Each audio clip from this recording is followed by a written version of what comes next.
Assalamualaikum dear students. We hope you're all fine and doing well. Today we'll discuss the letters and in letters we have basically two kinds, personal letters and personal letters. You can also call them informal letters, an informal letter or a personal letter. And the second kind that is formal letter. Okay? Formal letter and informal letter. You can say personal letters or formal letters. तो सबसे पहले हम ये बात करेंगे कि जो personal letter है वो किन किन पर्पसेस के लिए लिखा जाता है और वो क्या होता है, और फिर हम बात करेंगे कि जो हमारे पास फॉर्मल लेटर लिखा जाता है उसकी कौन कौन सी उसकी लेआउट किस तरह से है, और इन दोनों लेटर्स जो है उनमें डिफरेंसेस क्या हैं, और जो फॉर्मल लेटर है उसके पर्पसेस क्या होते हैं, वो किस लिए लिखा जाता है। तो जो पर्सनल लेटर है वो क्या होता है? यूजुअली पर्सनल लेटर एक जो फर्द है वो दूसरे फर्द को भेजता है, और उनमें जो रिलेशनशिप आम तौर पे होता है that relation is very much that is based on similarity, कि वो एक दूसरे को जानते होते हैं, और वो एक दूसरे को जानते भी होते हैं, और उनकी जो रिलेशन है उसमें जो एनोनिमस रिलेशन उनका नहीं होता। तो आम तौर पे जो पर्सनल लेटर्स ऑर्गेनाइजेशंस के अंदर भी लिखे जा सकते हैं, जैसे कि you are working in one organisation and you are writing letter to one of your colleagues and one of your managers, और आप उनको जानते भी हैं, तो उसमें भी एक ऑर्गेनाइजेशन के अंदर भी एक इनफॉर्मल नेचर का जो लेटर है वो लिखा जा सकता है। तो इसके डिफरेंट पर्पसेस आपके पास होते हैं कि आम तौर पे आप एक इनफॉर्मल लेटर को क्यों लिखते हैं। सो एक तो ये हो सकता है कि you are just thinking somebody, so you write means you write personal letters or informal letters usually to thank other people। कोई भी उन्होंने आपका काम किया है या आपने उनको कोई रिक्वेस्ट की थी, उस रिक्वेस्ट को फुलफिल किया है, so certainly you are writing those letters. आपने थैंक यूज जो है वो क्या करने, thank yous okay means different kind to thank yous, you are paying to them. apologies के भी हो सकते हैं। On the other hand, you can write letters to send greetings or express your feelings about some occasion or event जो आपने इकट्ठे थे किसी जगह पर, आपने उसको अटेंड किया किसी भी ओकेजन और इवेंट को, नो या आपके किसी फैमिली मेंबर ने उस इवेंट को ऑर्गेनाइज किया, no you are presenting your feelings about that, कि आपको कैसा लगा। And sometimes you just present your apologies कि आपने मिसबिहेव किया, आपसे कोई मिस्टेक कमिट होगी and you are apologizing। You also use these personal letters to invite other people, like there is a marriage in your family and you're going to invite somebody, so that you are writing a letter to that person। And on the other hand, to make some kind of the arrangements, you can also write a letter to make a renew contact with someone, कि बहुत अरसे से आपने किसी से बात नहीं की, you knew that person and now you're writing to that person कि वो उससे आप को दोबारा से कांटेक्ट में रिन्यू कर रहे हैं, अरसे के बाद मिल रहे हैं, अरसे के बाद उस आदमी के बारे में आपको पता चला है कि वो कहीं पर काम कर रहा है। On the other hand, you also write personal letters to give some kind of news and to request news or to accompany enclosed material, photos, gifts, इसके लिए भी आप लिखते हैं, और to reply to another uh, another letter, okay कि एक बंदे ने आपको खत लिखा है और आपने उसका क्या कर रहे हैं, जवाब दे रहे होते हैं आप उसका, कि उसने खत लिखा है and you are this is courtesy that you are replying to letter. तो आमतौर पे जब भी जो फॉर्मल टाइप्स ऑफ लेटर्स हैं उसमें आप जो पर्सनल फीलिंग्स हैं वो आमतौर पे आप यूज़ नहीं कर रहे होते, क्योंकि आपको सेंडर को आप एग्जैक्टली नहीं जानते और सेंडर आपको नहीं जानता एग्जैक्टली, तो वहाँ पर जो है वो आप एक बड़ी कंसाइज किस्म की लैंग्वेज यूज़ करते हैं, फॉर्मल लैंग्वेज यूज़ करते हैं। लेकिन जो पर्सनल लेटर्स हैं उनमें आपके पास स्पेस होती है कि आप अपनी फीलिंग का इजहार कर सकें, because you know that person to whom you are writing. और इसी तरह से आपके दरमियान जो है वो एक रिलेशन भी है, तो आप लिख रहे हैं तो आप अपनी फीलिंग्स का इजहार भी क्या है कर सकते हैं। तो अब इसमें फर्दर जो डिफरेंसेस हैं उसमें कंटेंट जब आप लिख रहे होते हैं किसी भी एक पर्सनल लेटर का, जब आप कंटेंट लिख रहे होते हैं तो पर्सनल लेटर का कंटेंट लिखते हुए आप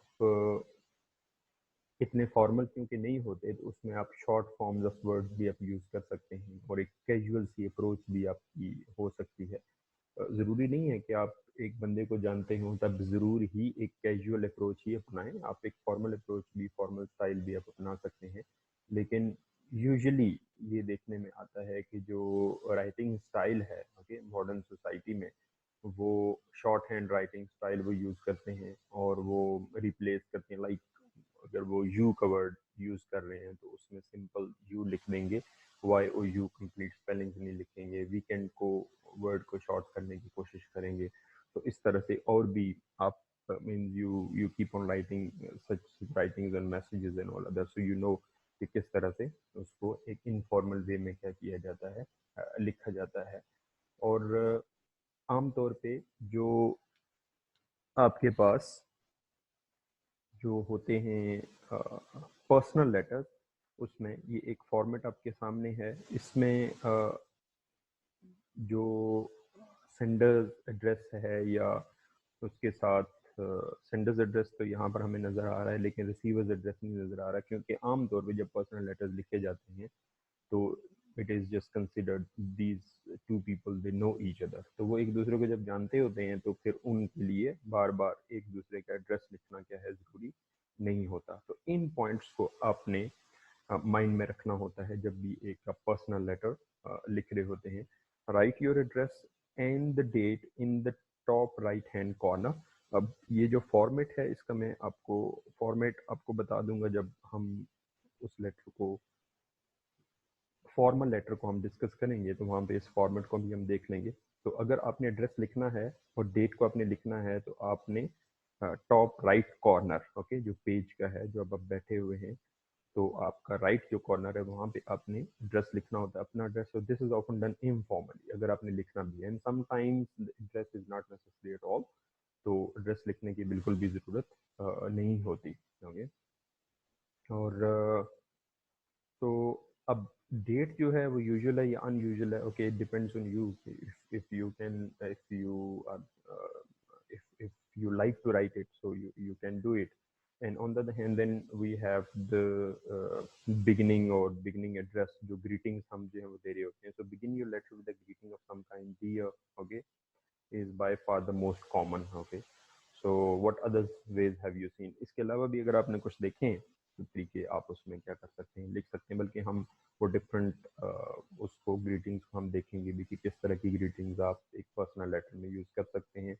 And then use the first paragraph to set the scene, to state the main purpose, okay, to state the main purpose of your letter if there is one, okay। अगर आप personal letter लिख रहे हैं और आप किसी main purpose के लिए लिख रहे हैं, वैसे जैसे पर्पसेज हमने डिस्कस किए उनमें से भी कोई हो सकता है, and they can be a different purpose, उससे अलावा भी हो सकता है। तो if you are writing for a purpose तो वो पर्पस मेंशन कर दें, और समटाइम्स ये होता है कि you have received a letter and you are replying to a letter, तो वो आप ऑब्वियसली उसका पर्पस वाजे है क्योंकि उसका रिप्लाई कर रहे हैं। Replying to a letter says thank you for it here, okay, how does the writer of this letter set the scene, what purposes does she mention, okay. So ये questions हैं कि आप किस तरह से एक राइटर जो है वो अपने लेटर का जो सीन है वो क्या करता है, सेट करता है और कौन से पर्पस के मेंशन करता है। Organise the rest of your letter in paragraphs, okay, और पैराग्राफ्स की हम पहले भी बात कर चुके हैं किस तरह से आप पैराग्राफ हर मेन आइडिया के लिए आप एक न्यू पैराग्राफ बना रहे होते हैं। So organise the rest of your letter into paragraphs. In general you should begin a new paragraph every time you change topics, but this may not be necessary in short letters। अब short letters अगर आपने लिखने हैं तो ज़रूरी नहीं है कि आप एक बात करने के बाद एक नया पैराग्राफ, फिर एक छोटी सी बात करने के बाद एक नया पैराग्राफ, उनको अब वहाँ पे एक पैराग्राफ में ही आप शॉर्ट शॉर्ट चीज़ें लिख सकते हैं। तो अगर आपने न्यू टॉपिक की तरफ आपने जाना है और आपको लगता है कि उस पर फर्दर आप डिस्कशन भी करेंगे, तो you can change paragraph. And then don't worry too much about punctuation rules. जब हम पर्सनल लेटर्स जब लिख रहे होते हैं, you can use a dash instead of full stop or a comma or even a question mark. Okay, so you can use question marks, capital letters and underlining to add emphasis. Okay, so question marks, exclamation marks आप capital letters आप लिख सकते हैं कि आपको लग रहा है ये बात important है और ये मेरे रीडर तक ये बात पहुंचनी चाहिए। तो उसके लिए आप क्या करेंगे, उसके लिए आप जब आप चाह रहे हैं कि रीडर तक बात पहुंचनी चाहिए, तो उसको आप कैपिटल लेटर आप उसके लिए यूज कर सकते हैं, या आप उसको अंडरलाइन भी कर सकते हैं। You can use bracket to separate anything extra to the main thought. और एक्स्ट्रा अगर आपने चीज चलते चलते आपके, जिसको हम जो है वो एडिशनल इंफॉर्मेशन कहेंगे, आपके माइंड में आई कोई बात आ गई, तो आप उसको ब्रैकेट में यूज करके आप लिख सकते हैं। Use the last paragraph to send good wishes, goodbyes, mention future meetings and so on. जब आप पर्सनल लिख रहे हैं, ऑब्वियसली अगर आप कंपनी के हेड की तरफ लिख रहे हैं तो आप सर्टनली आप फ्यूचर मीटिंग्स है उसकी तरफ कम ही बात करेंगे। It is common to begin this paragraph with the reason for ending the letter. Okay, time to go to bed, to the post office, बस अब टाइम हो गया है, so I am going to finish your letter with a farewell message of some kind. Okay, common endings ये हैं, love, all my love, see you soon, best wishes, regards. Okay, so and then अगर और भी कोई endings आपको इसके अलावा नजर आती है, यू कैन ऐड। मीन्स के ये नहीं है कि these are the only endings और आप इन्हीं के साथ लेटर को एंड कर सकते हैं। There can be many others, आप उसको ऐड जो है वो कर सकते हैं। और और कभी कभी ये होता है कि आपने एंड तो कर दिया लेटर को, and then you just remembered something, ओहो I didn't write this thing in the letter. आप उसको पोस्ट स्क्रिप्ट में भी ऐड कर सकते हैं। Add anything you have forgotten to say as a postscript. Okay, PS आप लिख के उसके साथ। Okay, and you sometimes see more than one postscript letter. ओके, तो इस तरह से आप चलते जाएंगे whenever you are writing a letter, और उसमें आप कोई चीजें हैं वो भूल गए। ओके, सो ये उसका बेसिक जो फॉर्मेट है, उसमें आप चीज़ों को क्या करेंगे, देखेंगे। अब यहाँ पे जो आपके सामने एक लेटर जो है शो हो रहा है, तो वहाँ पे उन्होंने ग्रीटिंग्स इस तरह की चीज़ों को मेंशन नहीं किया हुआ।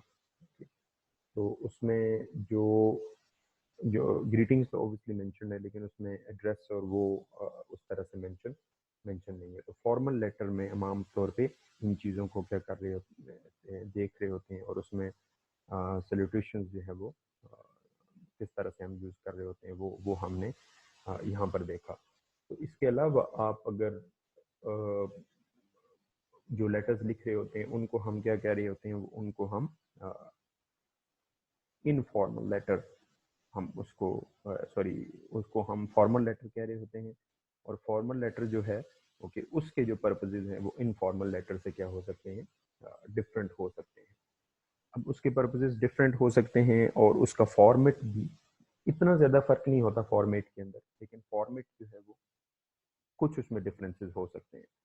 तो जो आपके पास फॉर्मल लेटर्स हैं उसमें इन लोगों को आप लेटर लिख सकते हैं, और उसमें आम तौर पे जो पर्पसेस होते हैं वो आपको कंप्लेन लॉन्च कर रहे होते हैं, या आप रिक्वेस्ट कर रहे होते हैं किसी चीज़ के बारे में, या आप इंक्वायरी कर रहे होते हैं किसी चीज़ के बारे में, तो आमतौर पे आप फॉर्मल लेटर्स लिखते हैं। तो फॉर्मल लेटर्स जो है वो उसमें आप उसके साथ जो देखते हैं, लोकल काउंसिल्स को आप लिख सकते हैं, बैंक्स को लिख सकते हैं, इंश्योरेंस कंपनीज को, लैंडलॉर्ड्स और रेंटल एजेंट्स को, गैस और इलेक्ट्रिसिटी बॉडीज को, गवर्नमेंट डिपार्टमेंट्स को, एजुकेशनल बॉडीज को, सोलिसिटर्स को, लॉयर्स को, ट्रैवल और हॉलीडे कंपनीज को, और किसी भी गवर्नमेंट के डिपार्टमेंट्स आप हैं वो सीडीए में लिख रहे हैं, आप डीसी को लिख रहे हैं, आप असिस्टेंट कमिश्नर को लिख रहे हैं, तो उसमें डिफरेंट तरह के वो हो सकते हैं। आप कह सकते हैं कि आपकी आपकी कंप्लेन किसी भी डिपार्टमेंट से हो सकती है, आपकी रिक्वेस्ट भी किसी भी डिपार्टमेंट से हो सकती है, आप रिपोर्ट भी किसी भी डिपार्टमेंट को दे सकते हैं। तो ये फॉर्मल नेचर के होते हैं, और इसका फॉर्मेट यहाँ पर आप क्या कर रहे हैं, देख रहे हैं वो कि ये बहुत एक शॉर्ट सा फॉर्मेट है, लेकिन आप इसको फॉलो कर सकते हैं। और भी बहुत सारे फॉर्मेट आप गूगल भी कर सकते हैं कि जो लेटर राइटिंग के फॉर्मेट है, उसमें जो राइट आपका क्या है, कॉर्नर है, वहाँ पर आपने क्या करना है, वहाँ पर आपने अपना एड्रेस लिखना है। और एड्रेस लिखते हुए यूजुअली आप सबसे पहले आप क्या लिखते हो, आप हाउस नंबर लिखते हो, उसके बाद आप स्ट्रीट लिखते हो, और आप उसके बाद टाउन लिखते हो, ओके। और उसके बाद आप सिटी, और अगर आपका जो लेटर है वो आउट ऑफ द कंट्री जा रहा है तो आप अपने अपने कंट्री का नेम भी आप लिख सकते हैं। और इसके बाद जो आपके पास डेट है वो आप वहाँ पर मेंशन करते हो। डेट के डिफरेंट फॉर्मेट्स हैं, आप उनको उनको मेंशन जो है वो कर सकते हैं। डिफरेंट फॉर्मेट्स डेट के आप उनको आप उनको उनको फॉलो कर सकते हैं, और उनके बारे में हम डिस्कस भी करेंगे कि कौन कौन से फॉर्मेट जो हैं वो हो सकते हैं। तो उसके बाद लेफ्ट पे आपने जिसको आप लेटर लिख रहे होते हैं उस कंपनी को, या वो जो आदमी है उसकी जो पोस्ट है उसको अब मेंशन कर रहे होते हैं कि कौन सी पोस्ट पे है, और वो जो इदारा है उसका नेम आप लिखते हैं। और फिर उसके बाद नीचे जो है वो आप ग्रीटिंग्स की तरफ क्या करते हैं, आते हैं। लेकिन आम तौर पर जो फॉर्मल लेटर्स हैं उनमें एक चीज़ और भी आप अपनी तरफ से ऐड कर सकते हैं। तो वो क्या है कि फॉर्मल लेटर्स के अंदर जो है वो आपने जो एडिशन करनी है वो अपने टाइटल या सब्जेक्ट ऑफ द लेटर भी लिखना होता है, ओके। और ये आपने जो आपकी ग्रीटिंग्स है उससे पहले आपने एक सब्जेक्ट लिखना होता है, कॉलन आप देंगे, और उसके बाद सब्जेक्ट आप क्या करेंगे, लिखेंगे। Like you are writing a letter to DC, और आप बता रहे हैं कि आपके जो डिस्ट्रिक्ट है वहाँ पर जो फूड अडल्ट्रेशन है, जो खाने में मिलावट है वो बहुत ज़्यादा होती है।